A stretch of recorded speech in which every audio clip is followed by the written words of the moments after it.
Yes नमस्कार। आज 8 नवंबर है। स्टैटिक जीके को अपडेट करेंगे, हम रिलेट करेंगे करंट अफेयर के साथ। आज ही के दिन 8 नवंबर को चांद की कक्षा में चंद्रयान फर्स्ट पहुंचा। 8 नवंबर को हम रिलेट कैसे करेंगे? 8 नवंबर 2016 में मोदी जी ने नोटबंदी किया और 8 ही नवंबर में चंद्रयान फर्स्ट अपने मून ऑर्बिट में पहुंच गया। इस तरीके से रिलेट कर सकते हैं। चंद्रयान फर्स्ट तो पहुंचा था 8 नवंबर को, लेकिन लॉन्च किस डेट में हुआ था ये भी हमें याद रखना चाहिए। 22 अक्टूबर 2008 को ही लॉन्च हुआ था। इसके बाद चंद्रयान फर्स्ट को PSLV से लॉन्च किया गया। PSLV एक्सेल पूरा नाम है रॉकेट का।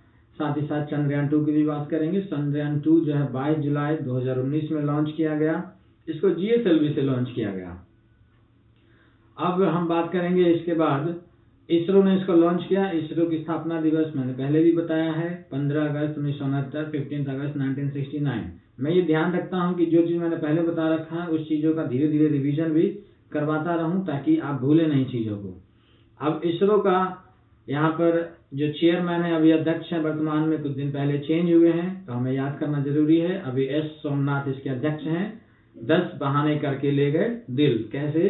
क्योंकि ये 10वें नंबर के अध्यक्ष हैं, चेयरमैन है, इसलिए 10 बहाने करके ले गए दिल सोमनाथ जी, ऐसे याद कर लेंगे हम।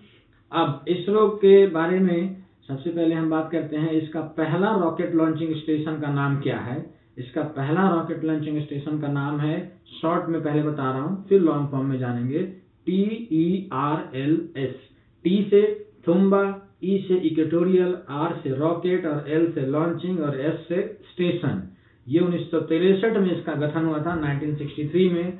सभी जो शॉर्ट फॉर्म उसका जो मैंने एक्सपेंडेड फॉर्म बताया TERLS का, वो जानना जरूरी है क्योंकि एग्जामिनर बीच में से ये पूछ लेता है कि यहाँ पर L का मतलब क्या है या फिर T का मतलब क्या है, इस तरीके से भी पूछ लेता है।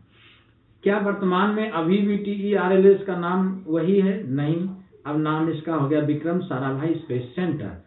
1971 में अपने जो स्पेस साइंटिस्ट थे विक्रम साराभाई, इनकी अचानक से मृत्यु हो गई, जिनके याद में हमने इसका नाम बदल दिया। Thumba equatorial rocket launching station का नाम बदलकर हमने कर दिया विक्रम साराभाई स्पेस सेंटर।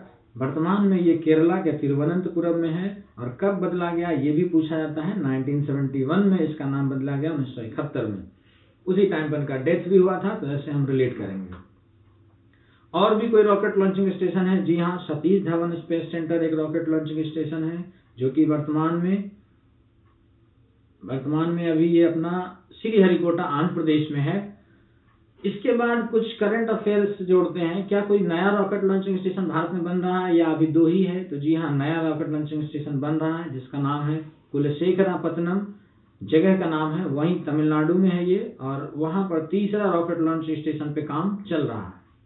इसके बाद हम बात करेंगे, आज 8 नवंबर को ही वर्ल्ड रेडियोलॉजी डे, विश्व रेडियोलॉजी दिवस मनाते हैं। ये दिवस हम इसलिए मनाते हैं कि आज ही के दिन 8 नवंबर को हमने एक्सरे की खोज की। हमने नहीं की, खोज की रोएंटगेन ने।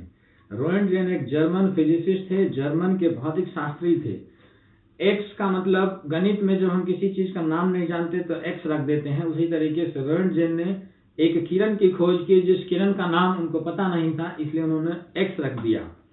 एक्सरे की खोज के कारण इनको फिजिक्स का पहला नोबेल प्राइज मिला है। भौतिक शास्त्र में पहला नोबेल प्राइज दिया गया है जो कि 1901 में मिला है। पूरा नाम है विल्हेल्म रोएंटगेन, शॉर्ट में हम रोएंटगेन के नाम से याद रखते हैं। 1901 में ही नोबेल प्राइज की शुरुआत हुई और टोटल 7 क्षेत्र में दिए जाते हैं। 6+1 करके याद करेंगे क्योंकि पहले 1901 से 6 फील्ड 6 क्षेत्र में दिए जा रहे थे, लेकिन 1968 में इकोनॉमिक्स में भी हमने नोबेल प्राइज देना शुरू किया और टोटल मिला के 7 क्षेत्र हो गए। 1901 से ये प्राइज दिए जाने शुरू हो गए थे।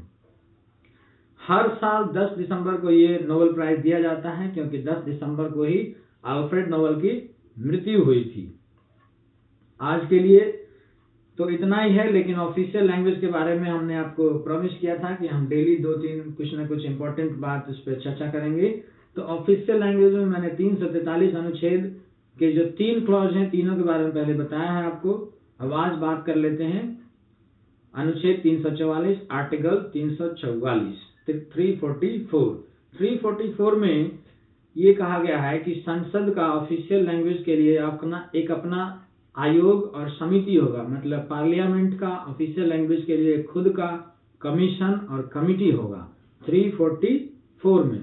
345 में आपसे ये कहा गया है कि स्टेट अडॉप्ट कर सकता है एक या एक से ज़्यादा लैंग्वेज, मतलब स्टेट के पास अधिकार है कि एक या उससे ज़्यादा लैंग्वेज को वो यूज कर सकता है। आज के लिए इतना ही। बहुत बहुत धन्यवाद दोस्तों, थैंक यू।